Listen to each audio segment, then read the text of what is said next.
Okay, we are here and we are more or less live. No, we're actually live. I have a wonderful studio audience. You don't get to see them, but maybe if they're happy, you'll get to hear them if I do it right. Tonight we are making Spanish tapas, and it was really kind of cool when I was researching for this because most of these recipes, actually all of these recipes, didn't even have to be altered. They were all sort of plant-based vegan recipes to begin with, which I thought was really cool. So we're going to have patatas bravas, which are kind of like roasted crispy potatoes in a spicy tomato-based sauce. We're going to have garlic tofu banderillas, which are like little skewers with roasted red pepper and Spanish olives and really crispy roasted garlic tofu on them. We're going to have garlic mushrooms.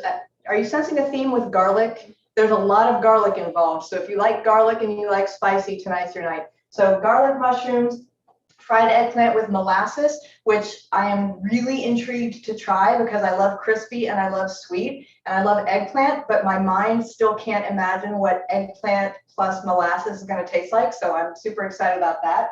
We have pan con tomate, which is grilled bread with a very, very fresh raw tomato kind of puree put on top. And if we have time, we're going to do some blistered shishito peppers. They're supposed to be padron peppers, but shishito peppers are almost exactly the same. And so it'll have the same kind of flavor profile. We're going to start with the patatas bravas.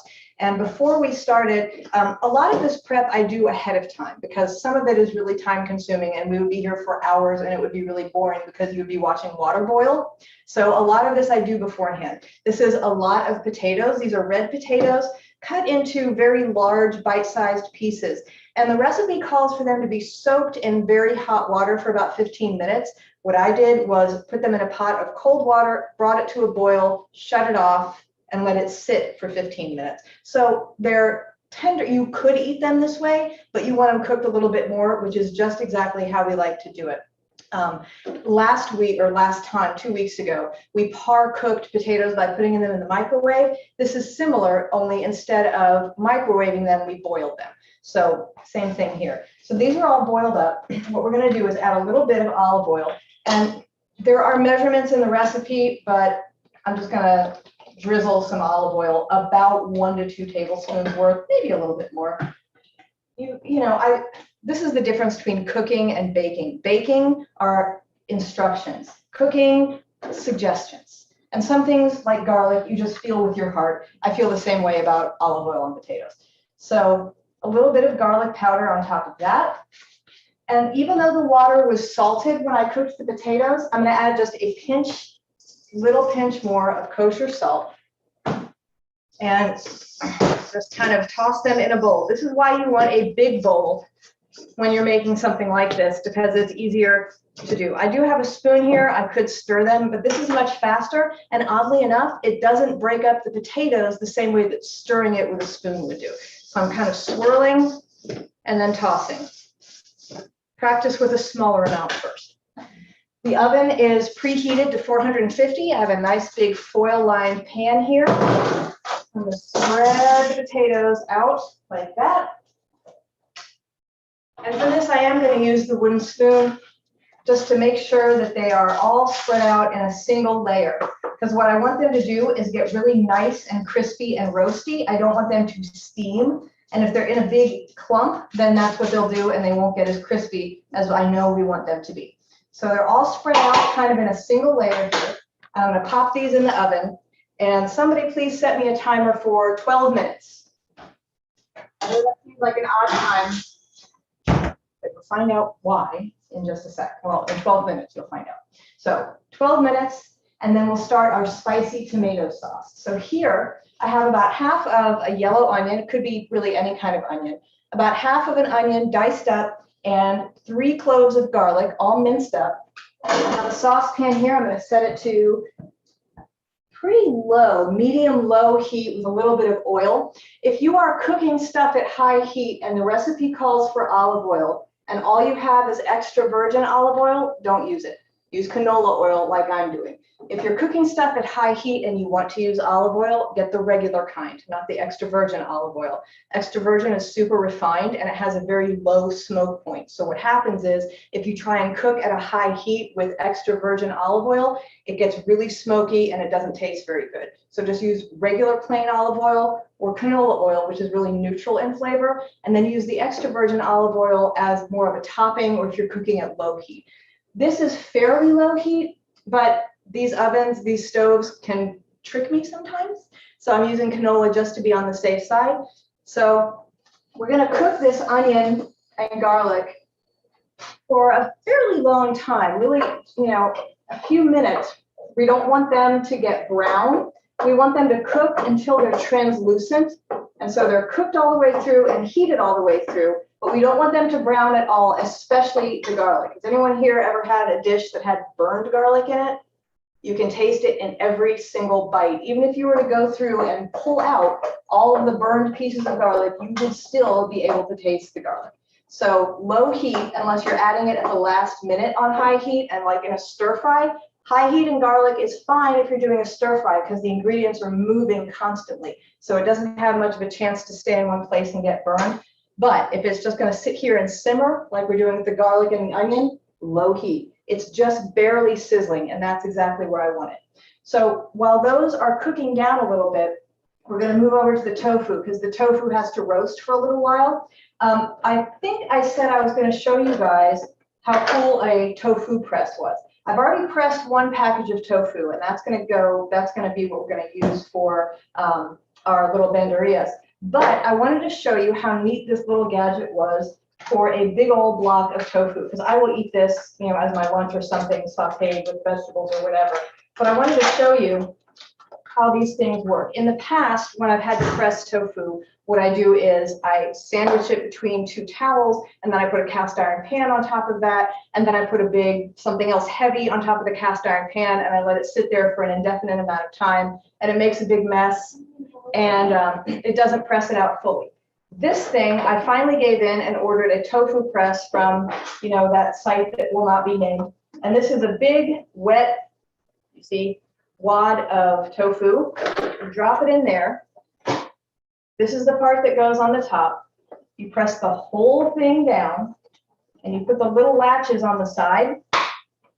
Ugh. And so here you can see there's already almost like a 1/4 inch of water that's being pressed out of here. I'll give you a little close up, and I'll show the folks in our studio audience what I'm talking about. So you can already see the level of water is pretty high. The reason that we like to press our tofu is because it makes it much firmer. It gets most of the liquid out, and then it sucks up all of the other stuff you want to season it with. So this is a great idea. This was also frozen first. I always freeze my tofu, unless it's silken tofu that I'm going to use for something soft, like a pudding or a creamy salad dressing or a smoothie or something like that. I always freeze my tofu and then thaw it out. When it freezes, it creates bigger holes as the water freezes on the inside. And then when you squeeze it all out, again, bigger holes, so it absorbs whatever seasoning or dressing or liquid that you want to put on it. So I'm just going to set this aside because I'm going to take this one home. But our other block of tofu is cubed up into roughly 1/2 inch size pieces. And we're going to season that with, again, I'm just kind of eyeballing about a tablespoon's worth of olive oil. And then we're going to use some garlic powder.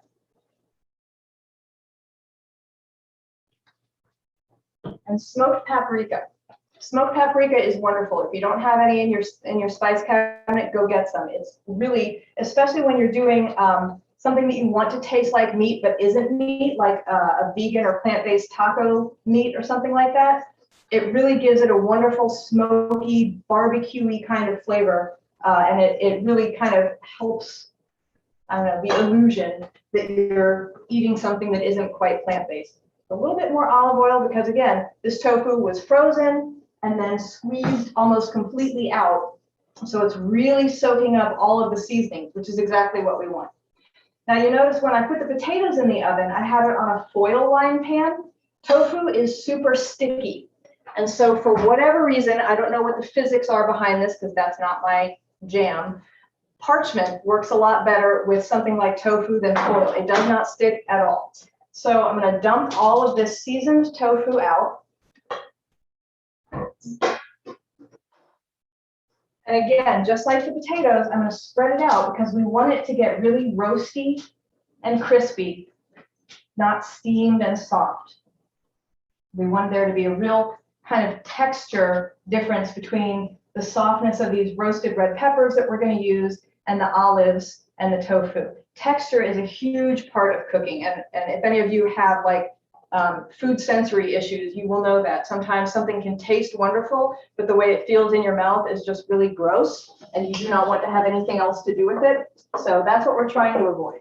So crispy and soft and chewy is what we're going for. So all of this is going to go in the same oven, right there on the top. Ovens are hot, be careful. And if I can have someone else set me a timer for 15 minutes. And remind me when the timer goes off what it's for. Last time we had this class, I had somebody helping me with a timer, and they said, "Oh, your timer's going off." And I said, "What is it for?" "Your stuff is ready." "How do you know?" Let's go back to our sauce here for the patatas bravas. This is our spicy kind of tomato-based sauce. So at this point, this is exactly what we want it to look like. I'm going to show the camera. It's kind of hard to see. 15. But I'll show all of you also. So they're kind of translucent. They're not browned at all, which is great. That's not what we want. We want it to be a little bit chunky. We don't want it to be burned, but it smells heavenly. I don't know if the smell of the cooked garlic and onions is coming out to you guys, but it's one of my favorite things. So to this, she said, looking at her recipe, we're going to add a little bit of salt.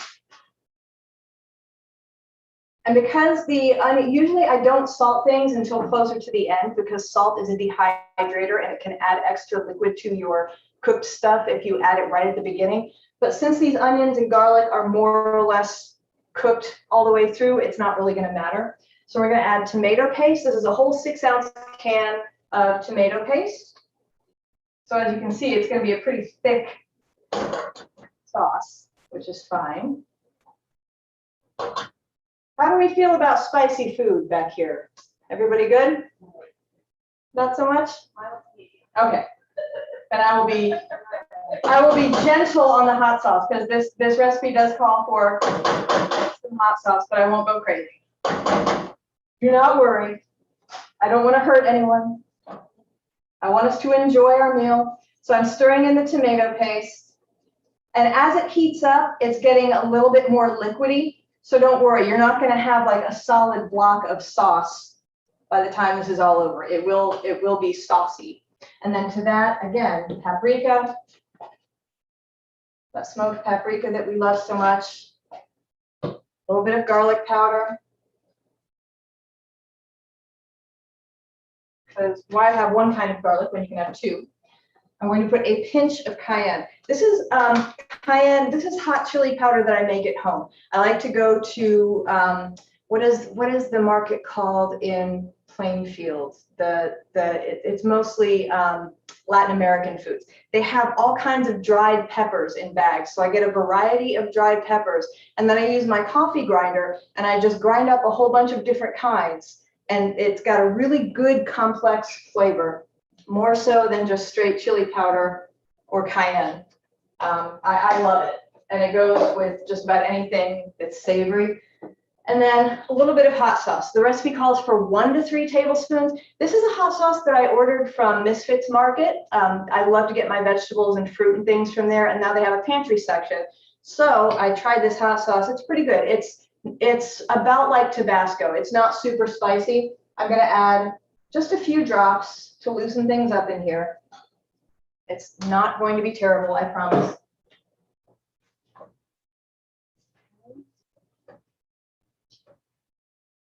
And then we're just going to let that kind of sit in the pan.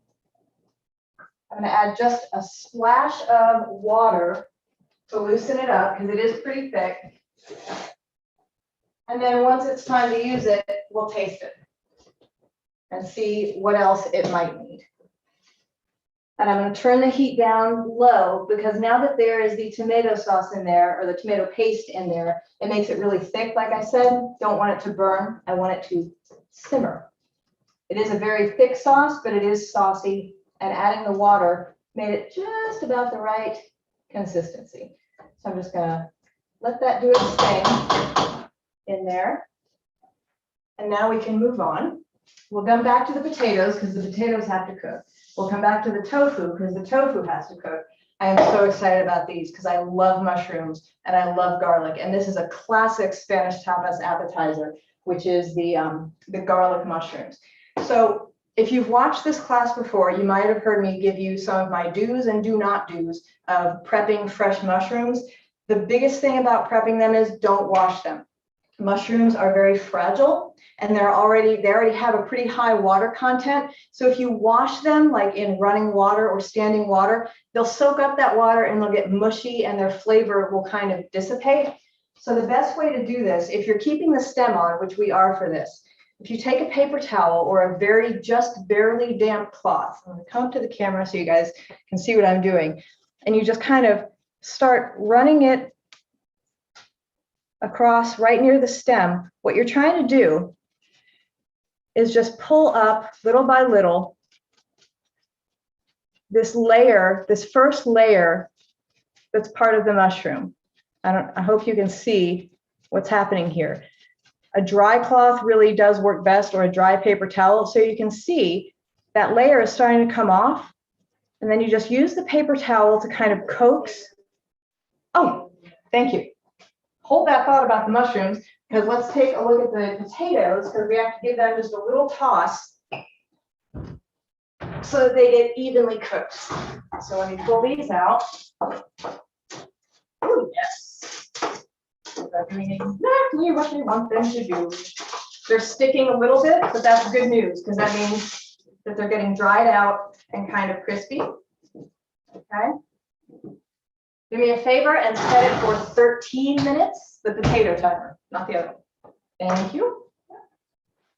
Back to the mushroom. So you can see this whole first layer is starting to come off, and you just use the paper towel to wipe the whole thing off. And then you have a nice clean mushroom. You can brush off any little bits of mushroom soil. Mushroom soil, by the way, has to be sterilized. And these are organic mushrooms, so they're really pretty clean. Trim off the bottom of the stem, and then you slice it up however you want it. We want to keep them fairly large, so I'm just going to slice it in half. I will show you one more time. This one has just a tiny bit of soil down near the stem, so I'm just going to wipe that off. And then the same thing, working from the bottom, just using this dry paper towel to start pushing up that top layer on the mushroom, and then using what I've already started to get the whole top layer completely taken off, leaving behind just that fresh, untouched mushroom. So rather than washing it, do that, because that way these are still nice and clean, but they're also completely dry. So they haven't soaked up any water that's going to ruin their flavor, and they are going to soak up whatever else we want to do to them because they're pretty absorbent. So I'm going to come back here. I'm going to actually stir the sauce here. Turn that off. The sauce is good and hot. We'll check the seasonings in a minute. I'm going to transfer this pan for our mushrooms over here. And this we're going to put on about medium heat. And again, using canola oil, we'll dress it with olive oil, but I want there to be extra. I'm going to wait for that to heat up. We want to use canola oil to actually cook them because we don't want the olive oil to get too hot and give it a weird flavor. So mushrooms, the other thing that we have here are 5, count them, 5 cloves of garlic. These aren't minced garlic. These are really thin slices. I don't know if any of you guys have ever seen Goodfellas, but there's this scene where they're all in prison and the guy's slicing garlic cloves with a razor blade so that they're like paper thin. I did not do that. I don't trust myself with razor blades. Nobody should trust me with razor blades. So I used a regular knife, but I have to say, I got them pretty thin. So 5 cloves of garlic and just one fairly small red hot pepper. And it will get, this is a pound of mushrooms. I promise it's not going to be overwhelming. If you want more spice, you can add more spice. But really what we're going for is heavy on the garlic, heavy on the mushrooms, and just a little bit of spice to entice the palate. So I'm pouring in some oil now that my pan is nice and hot. And I'm letting it swirl around in there. It's really neat. You can tell your pan is hot enough because the oil starts to like travel across the bottom of the hot pan. It's actually kind of a cool thing. So here's our olive oil. We're going to add the garlic and the peppers first. And again, fairly mild heat because we do not want, the whole point of this dish is the garlic. So if we make it, if we burn it, then we ruin the whole idea. I always underestimate how many rubber spatulas I'm going to need. You can never have too many rubber spatulas, by the way. If you like to cook and somebody asks you what you want for your birthday or for Christmas or something, just tell them rubber spatulas. It can't hurt. So these are just, this is just hot enough for the garlic and the peppers to be trembling and moving and shaking in here, which is good. Okay, so just making sure they're spread around because we want them to cook evenly. And then once this garlic starts to turn kind of a golden color, here's what's going to happen. When it starts turning that color, that means it's starting to cook. And we want it to cook, but we don't want it to cook too much. These mushrooms are at room temperature. They're also, like I said before, full of water. So when they hit the pan, it's going to cool the cooking temperature down considerably, which is good because that'll keep the garlic and the peppers from burning and giving it a flavor that we don't want. So I can see already the edges of this garlic, this very thinly sliced garlic, is starting to turn golden. So I'm going to add in our mushrooms. And I'm going to stir them around. Make sure they're getting all friendly with the garlic and the peppers. And the next thing I'm going to do is put in 1/3 of a cup of white wine. I'm actually going to crank the heat up just a little bit because I want most of this white wine to evaporate and just leave the flavor behind. I read some advice today that said, when you're cooking with wine, however much you put in the pot, make sure you pour some for yourself as well. I already have some, so I'm not going to do that. But, you know, if drinking is not an issue for you, it's not the worst advice I've ever heard. So this is just pretty basic. I think this is a Sauvignon Blanc. So that's exactly the sound I want to hear, because when that liquid hits the hot pan, most of it is evaporating up, and the rest of it is going to be absorbed by the mushrooms. I'm going to crank it up just a little bit more. It did exactly like I thought it would. This garlic is just barely cooked, and we want it to stay that way. But the addition of the mushrooms with all of the water that they bring and the white wine, which is also at room temperature, have cooled it down. And we want the mushrooms to cook evenly. So that's why I brought up the heat just a little tiny bit. Set that wine aside. I'll deal with that later. So we're just going to let that reduce, and we want all of the liquid to be reabsorbed by the mushrooms. So just kind of baby it a little bit. Okay. Very nice. So we're going to let that sit. How long do we have on the potatoes? And how long on the tofu? Oh, 1 minute. And I will start bringing this out. These are roasted red peppers, cut up into roughly the same size-ish as the tofu. These are from jars. I've talked about that. I think I talked about this last time or maybe the cooking class before. If you want to, and you are super dedicated to the project, you can roast your own red peppers and marinate them after you have, you know, gotten rid of all the skin and done all that stuff. Or you can just go buy a couple of jars, which is what I did. I am dedicated to certain things about aspects of my cooking. But if I'm going to spend a lot of time doing one thing, I might want to skip the time on the other thing. And this is one of those things that I chose to skip the time on. It's still going to taste good. I just didn't want to roast 3 red peppers and then figure out a way to marinate them in time for this class tonight. So pick your battles is what I'm saying to you. I'm going to go ahead and take a look at the tofu because I think we're just about there. Oh, yes. This is beautiful. Hooray, hooray. So this is beautiful golden brown, little crispy bites of tofu, which is exactly what we were hoping for. We'll set that aside. And then these, I am so excited about these. These olives I picked up in the South Orange Farmers Market. They're from a little local, like tri-state local company called Pickles, Olives, etc. I never heard of them before, but I had to do a double take when I had not planned on buying them. But when I walked past this big bucket, it said grilled marinated olives. And I thought, well, that would go pretty well with our little banderias, wouldn't they? So these are green olives, and as you can see, I'll hold them up to the camera. They've been grilled. So they have this really beautiful smoky flavor. And we're going to try that with our banderias. So we have some little frilled toothpicks like so. We have some little plates, because that's what tapas are. And what we're going to do is double up a little red pepper like this, a little olive like this, and a little piece of crispy tofu like that. So I'm going to make a few of these while our mushrooms continue cooking. And this will be our first tapas. So these are small plates. I'm just going to set them out and come and get them whenever you want them. Don't be shy, just come get them. There's going to be more than enough for all of you, so do not worry about taking them. You are supposed to eat here tonight, you know. Someone's always got to be the brave one. And you're all just sitting there, for Pete's sake. I'm trying to feed you. You're welcome.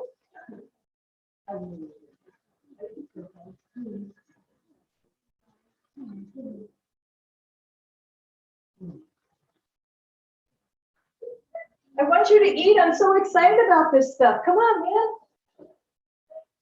And there are plenty more. So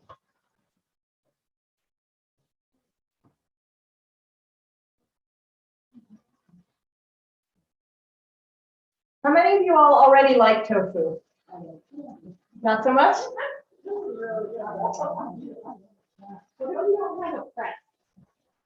If you don't have a press, you do what I used to do, which is get a cast iron pan or another really heavy pan and fold your tofu up in paper towels, a lot of paper towels or a clean dish towel, and then put the pan on top of that and then weight the pan down with canned goods or something. But the tofu press was only, I think, $18 or something. And it has been life-changing because the tofu is now consistently well-pressed and delicious. Okay, Sue, oh, everyone have one? No.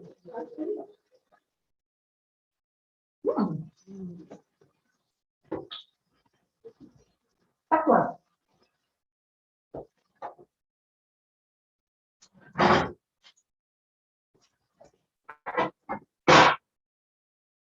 I think the tofu could use a little more salt, quite frankly, but okay, so how's the tofu?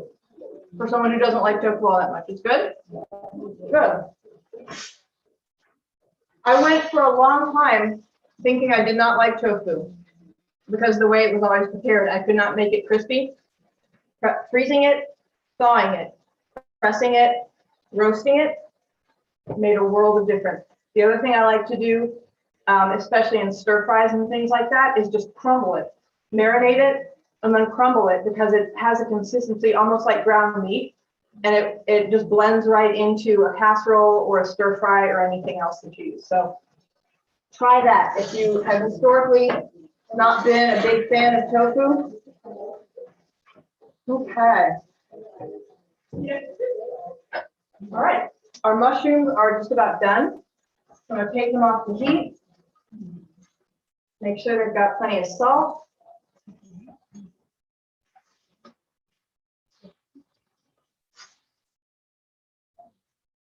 Oh gosh, these look so good.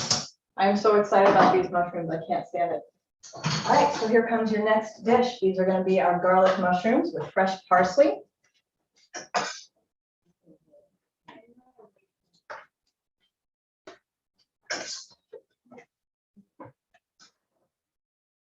I'll put these all out at the same time so that you guys don't have to be shy about being the first one to come up. I know how it is. I've seen it. I know how polite everybody is. You're far more polite than I would be in the face of food. I admire all of you.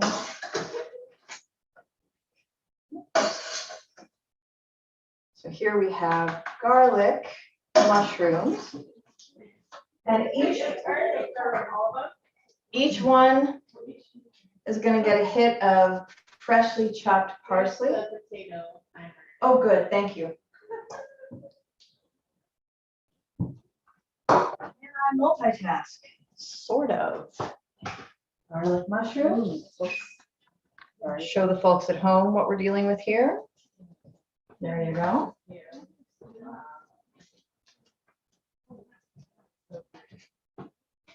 The rest of these on a separate plate.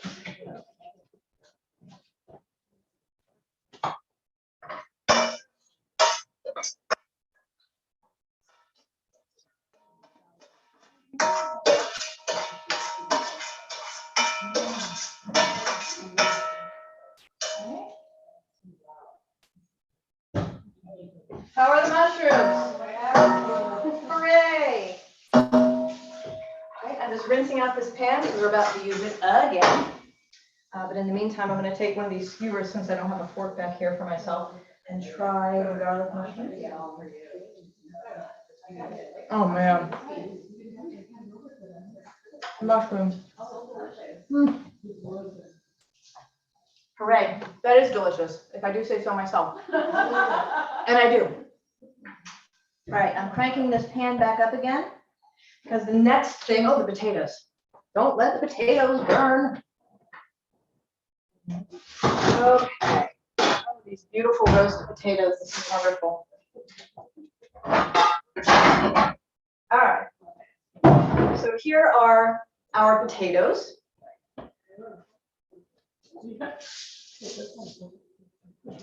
And here is these. Okay. So the next item that is ready are our patatas bravas.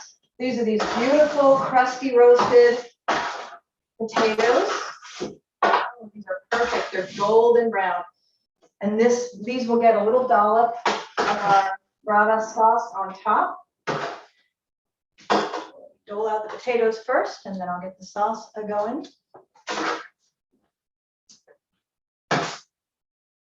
See, I could go from place to place just eating like this all night. I'd be perfectly happy with that.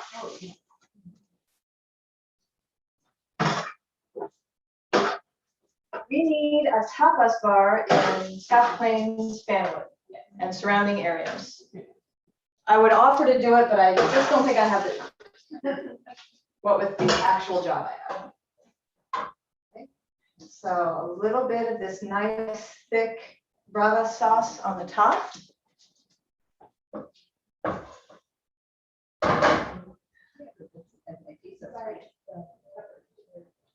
Is it too spicy? No. Oh, good.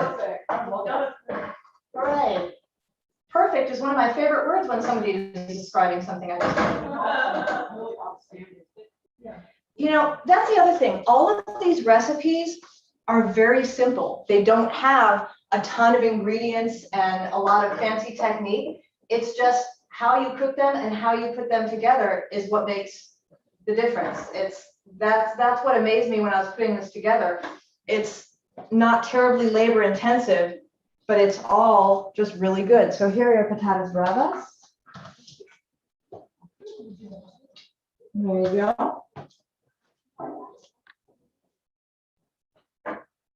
Sue is trying to get hired here. She wants to become a waitress. As a former waitress, I can tell you, you do not want to be. All right. Let me try one of these potatoes. Since they're here, let that cool off. So now that everything is out of the oven, I can turn the oven off. So I don't forget to do it later.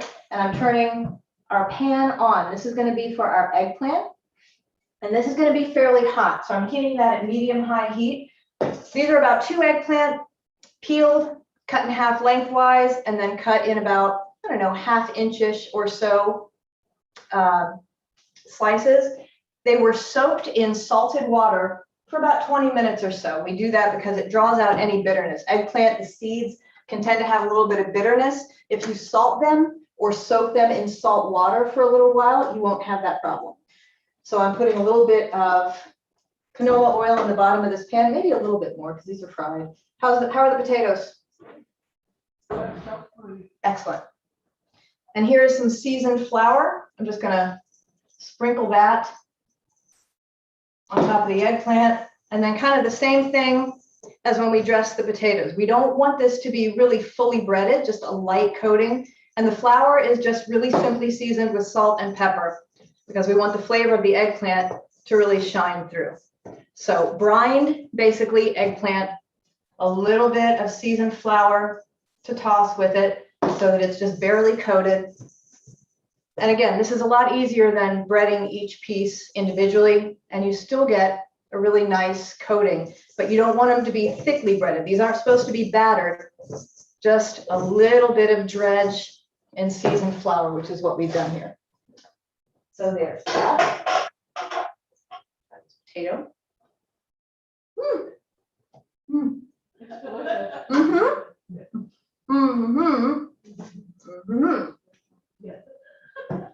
Very hot.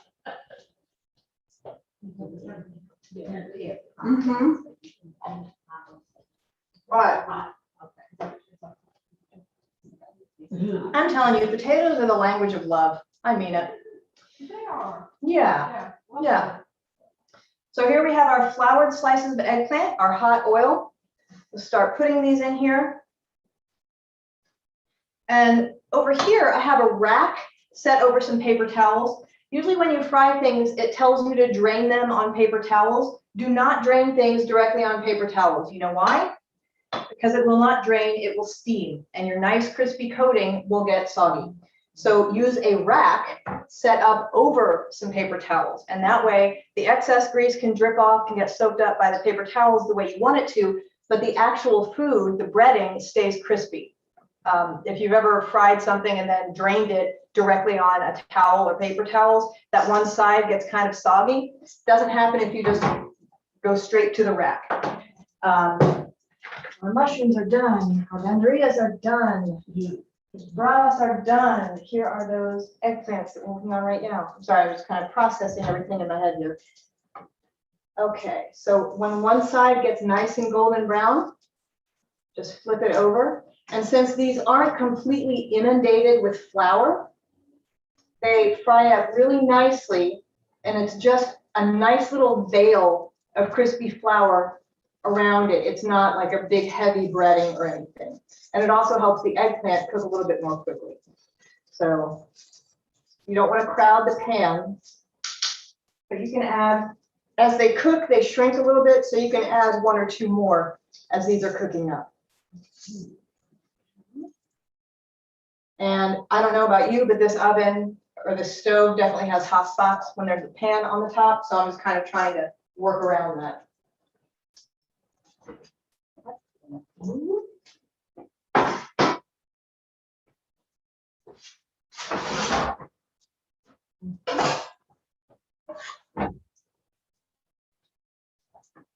All right, there's one.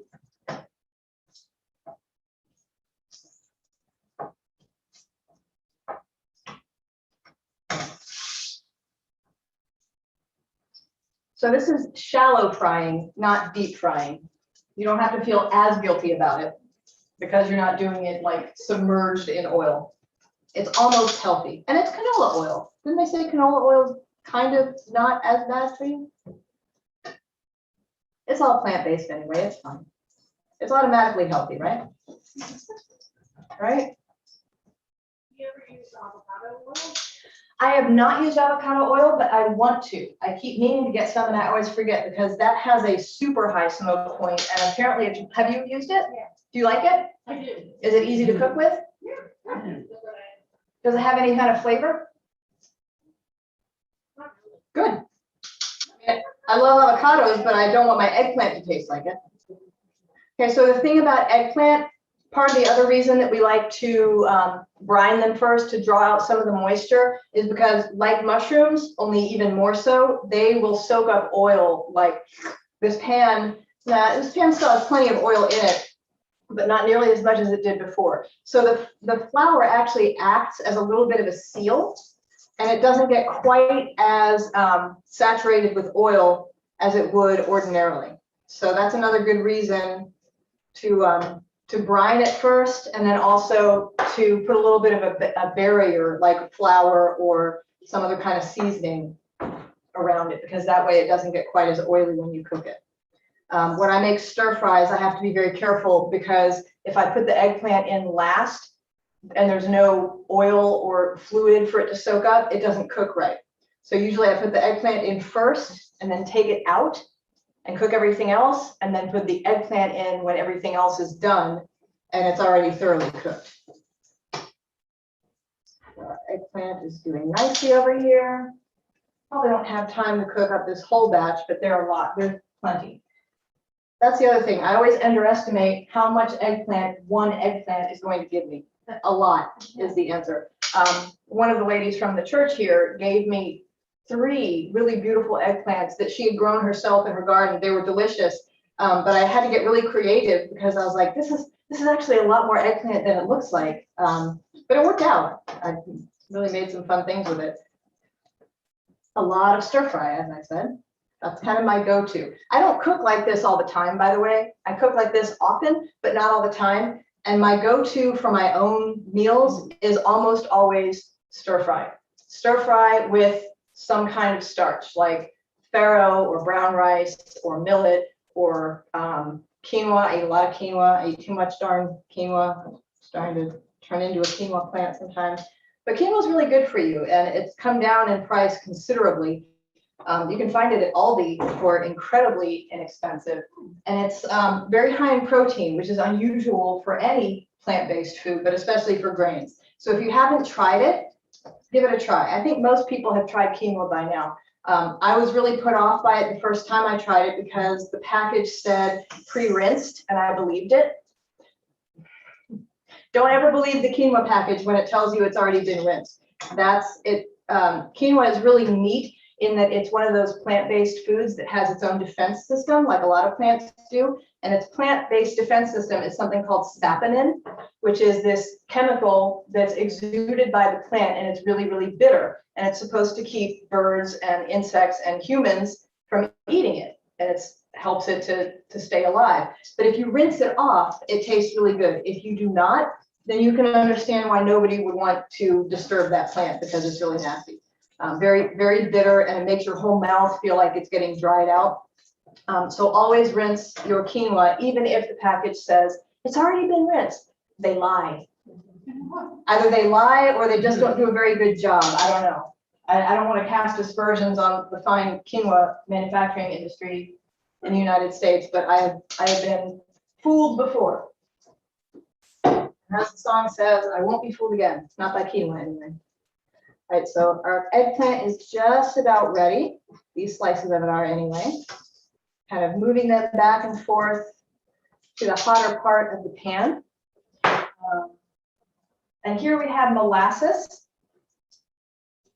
And I have really only used molasses in baking stuff before, so I've never used it in this context before. And at first, when I read the recipe, I thought it called for honey. And a lot of vegans don't like to eat honey because it's disruptive to, there are some beekeepers that do it very ethically and it doesn't disrupt the actual flow of what's going on in the hive. But there are some people that feel kind of ethically challenged about that.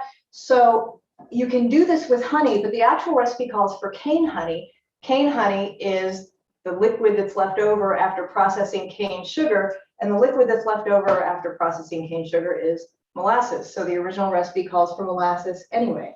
So you are still being authentic, even if you aren't using honey. Cane honey is molasses. So again, it's fun to do your research when it comes to cooking, I always thought.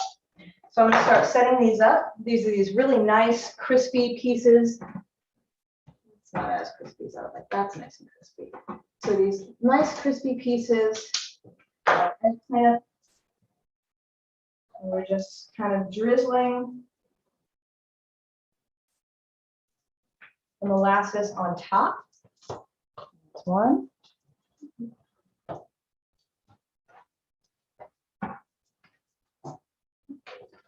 Oh, bless you.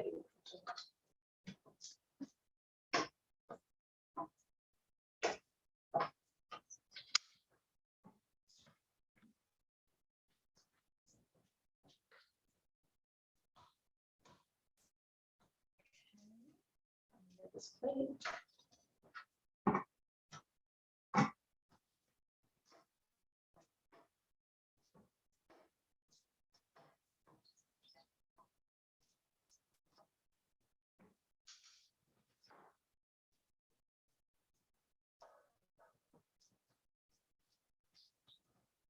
They look like apples, actually, with chocolate on them. Somebody would be very surprised if that's what they were going for.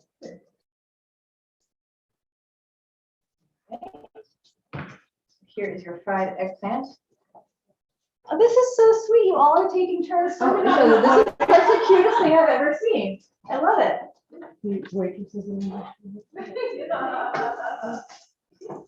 This is the most polite group.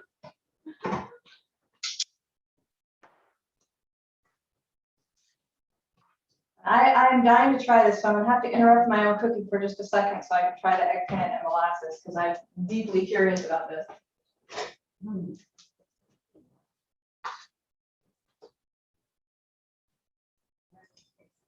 Oh my goodness. This one is. I hope yours are as good as mine is. Holy mo. That is not at all. That's so different. Wow. No, it's really fluffy. Yeah, it's so good. It's like crisp on the outside, really fluffy on the inside, and the molasses isn't super sweet, but it's got this kind of different flavor. It could almost be a pastry. It does, because of the flour and then the texture on the inside. It is almost pastry-like. This is even more different than I thought it would be. When I looked at this recipe, I thought, oh, that's different. No, it really is. You've never made it? No. You're afraid. Well, I figured it would be good. It was in a million suggestions for vegetarian plant-based tapas. So, oh wow, Yeah, delicious. that's awesome. Well, good. Here's another thing to do with eggplant, because I'm always at a loss. All right, we're pulling out our trusty grill pan. This is my cast iron grill pan. I've used this several times. One side is flat, the other side is ridged like a grill. I'm gonna crank it up. About medium, maybe a little higher. We're doing bread on this, which is already cooked, so it can't get burned all that much. Okay. And we're gonna make our tomato sauce, which is really, let me pull all this down so you can see what I'm doing here.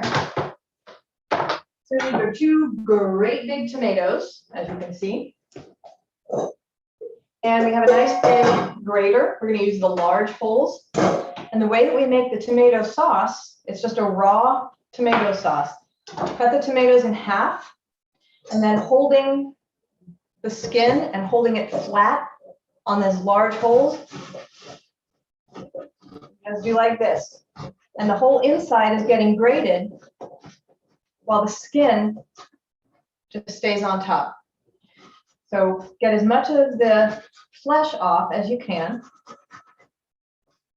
And then just go to the next one. So really what you have down here is pulp and some of the kind of pulverized seeds.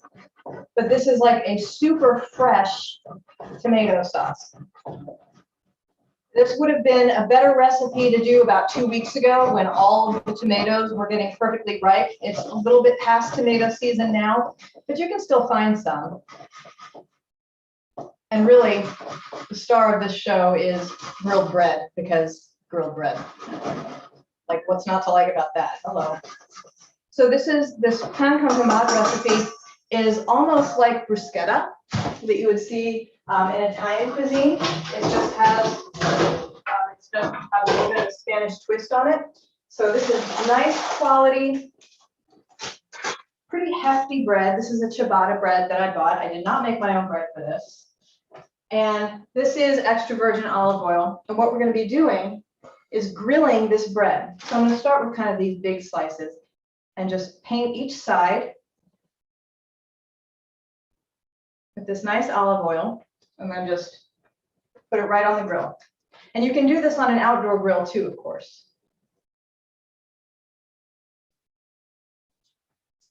Don't be shy with the olive oil because, again, grilled bread.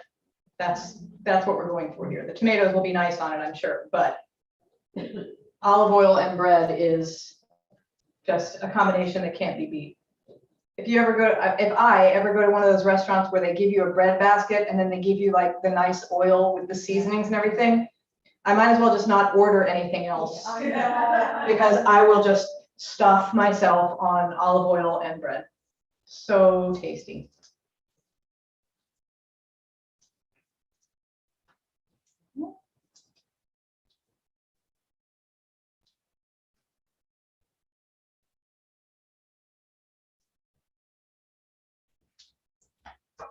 So we're gonna let those grill up.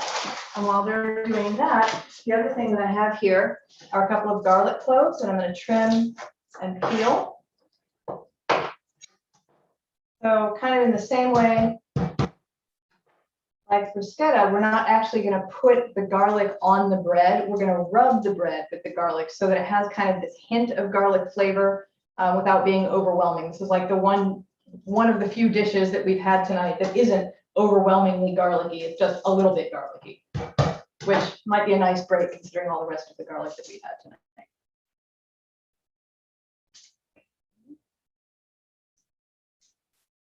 And usually when I am peeling garlic, I will smash down really hard.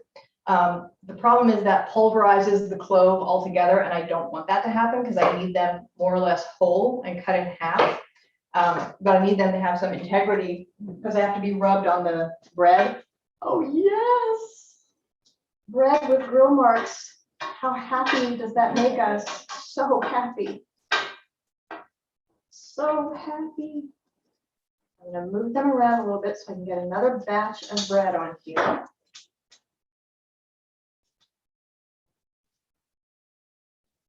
Like, how can you go wrong? Bread and olive oil.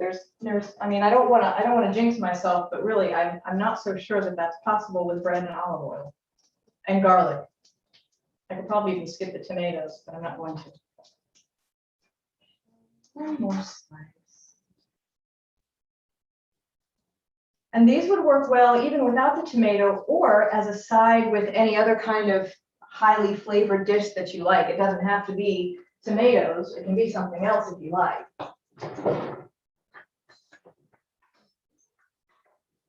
I'm going to add a little bit of fresh ground pepper and some salt to our tomato just so it has a little bit more flavor to it. But this is a very gently flavored dish. So this probably would have been a good starter, but it's not a bad finisher either.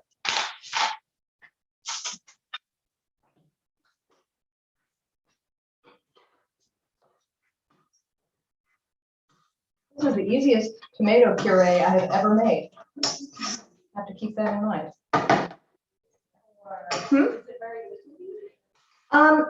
It would separate if I didn't stir it. Tomato flesh, when you puree it, tends to separate. All the water kind of rises to the top and then the solids kind of stay at the bottom. It's more homogeneous if you keep it stirred up. And so when I make these little toasts, which are just about ready, I think. Oh yeah. So when I make these little toasts, I'm going to spoon a little bit on the top, but I will have to keep stirring it. Otherwise, it will get too liquidy. But if you don't want your sauce to be liquid, and this works for any kind of tomato sauce that you're making, you can puree the tomatoes and let them stand and then just drain off the water that's on the top. And then you have a much thicker tomato puree, if that's a thing for you. Oh, these are so nice. Grilled bread. So I'm just rubbing this garlic clove, this cut garlic clove, all over the top of the bread. And if it splits up, that's fine. Just use the split up parts. because you don't want it to be overwhelmingly garlicky, but you do want it to have that flavor. And you can keep using it. If it falls apart, just pick off the part that's fallen and keep using the big part.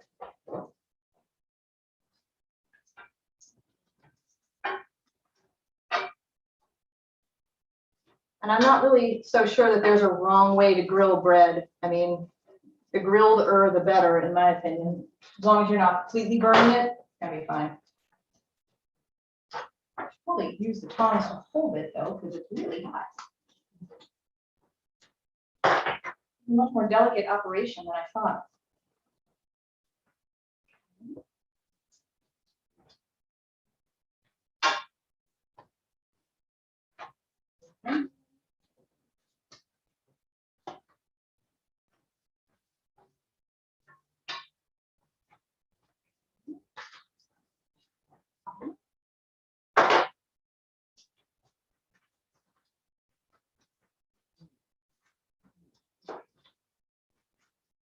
So if you can't, hopefully you all can see what I'm doing here. I'm just taking this freshly grilled bread, and it's hot, so it's really going to soak up all of these aromatic, flavorful oils from the garlic clove that's been cut.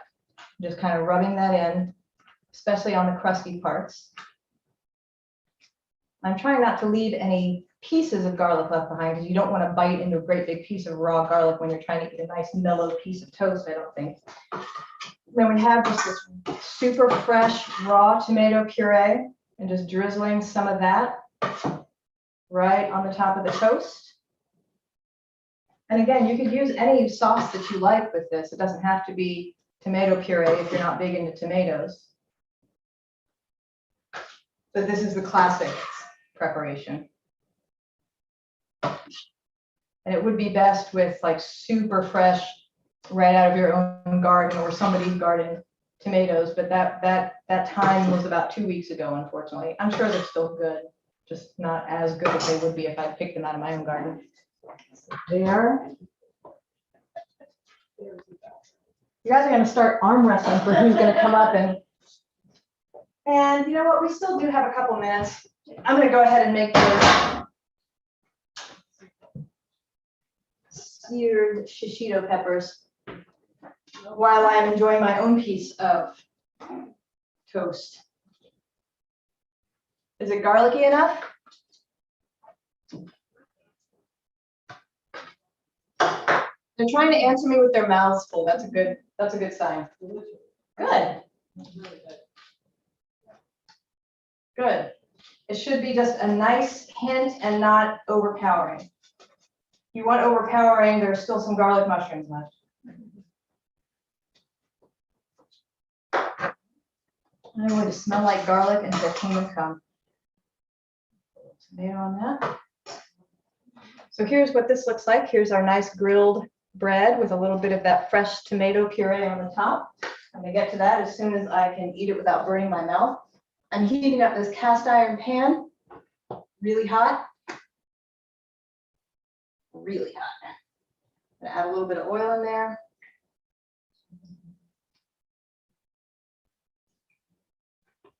Nice, toasty. And here I have these shishito peppers. They sell these in great big bags at the store. Again, the classic appetizer, the classic tapas dish is with padron peppers, but these are almost exactly the same. The chief difference being that padron peppers are grown in Europe and shishito peppers are grown in Asia, but they're more or less the same flavor. These are not hot. The bag says 1 in 10 has spice or something like that. I don't know quite how they arrived at that number, but okay. But these are really more flavorful than they are hot spicy. And the way that you eat them, you leave the stems on when you cook them, because when they're served to you, you just hold them by the stem and eat all the way down and then throw away what's left. So I want this oil, I want to be like smoking hot, because I want the peppers to be super, super good. And I wasn't sure if we were going to have time for this, so there is no recipe for it, but basically it's charring peppers in hot oil until they're cooked and like lightly blistered, and then some salt. So it's not difficult or complicated. I hope it's not difficult. I don't think it is. Not quite hot enough yet, but it will be. It will be. Where they have the peppers with the olive oil and salt all all in one. Ooh. Oh, no. Yeah. Okay, well, I could live off of this grilled bread, I think. Oh, yeah. Wow. Carbs and fat, hooray! Carbs and fat and garlic, hooray! What's not to like? Now, I will say, these eggplants are best eaten like Right away. right ones. It's still pretty tasty, but not like it was when it was right off of. So these are already turning a nice bright green. But what we want is for them to be charred with little blistery black spots on them. It's tastier than it sounds. There's something about a flavor for me that's just shy of being burnt, like good toast. Not burned, but almost. The other thing that does, especially with fruits and vegetables, is it brings out the sugars. When we talk about something caramelizing, that really is what it is. When you caramelize, when you make caramel, you're cooking sugar kind of down to its purest essence. It's the same thing when you make fruits and vegetables. All fruits and vegetables contain sugar as well. So when you cook them at that high heat, you're concentrating all of the natural sugars that they have and caramelizing them. So it's no different. You know, it's the same thing, only not with cane sugar, it's with the actual fruit and vegetable sugars that you find in there. So these are looking beautiful and blistered. It's just what we want. Bright green. With little spots on them. Very. The peppers are popping and all the water on the inside is coming out.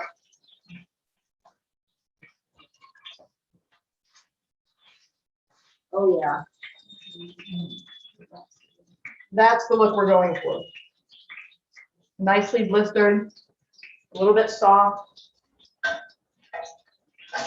So once they get to the point where they're cooking pretty quickly, you have to keep an eye on them and turn them a little bit, make sure that they're not getting too cooked. Again, watch for hot spots and move things around if you have to. But these cooked up really, really quickly, which is nice. I'm doing the same thing, just putting them on the rack to drain off just a little tiny bit, so they smell wonderful. They have almost like a fruity, flowery smell to them.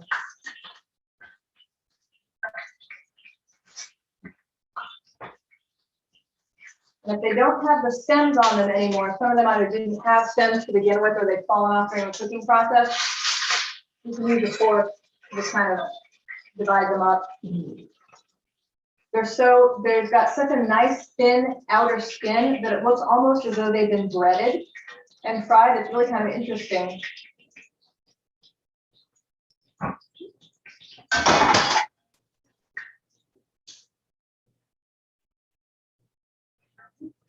These tongs are very slippery because I've been using them for a bunch of different dishes, so trying not to lose them.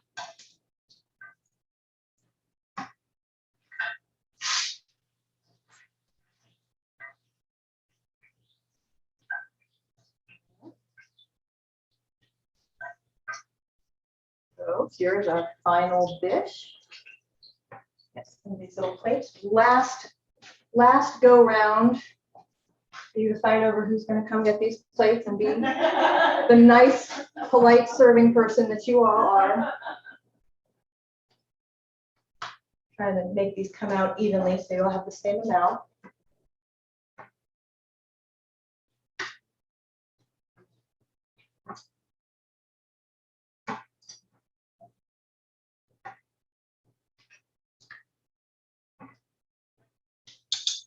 Oh, where's the salt? Oh, right here, where I left it. So a little bit of salt. There are like two people up here jockeying for the position. You are, you're wonderful.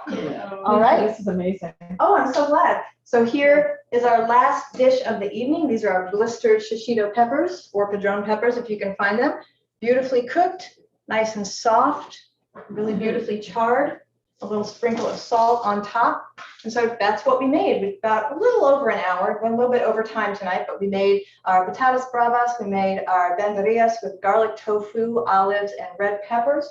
We made our garlic mushrooms. We made our fried eggplant with molasses. We have our pan con tomate with the grilled bread and that fresh tomato puree. And finally, our shishito peppers. All of the recipes, except for the peppers, are online. If you've joined us online tonight, I'm so glad that you did. And if you've joined me in person tonight, I'm really, really happy that you did. It's been fun getting to cook with you. Some of you are repeat guests, and I just love that. So let me see. The 14th, I will not be having a cooking class because it is my birthday, and I'm going to take that day maybe to let someone else cook dinner for me. So we will resume on the 21st. We'll skip a few weeks, and then we'll move to the 21st. And I don't know what I'm going to do yet, but I'm always open to suggestions. So if you have ideas, just let me know. You can find me on Facebook, or you can call me here at the church because this is where I work. So have a wonderful evening. Remember, you were created by love for love. So please go out and be love. Thank you for joining me tonight, online and in person. Have a great night, everybody.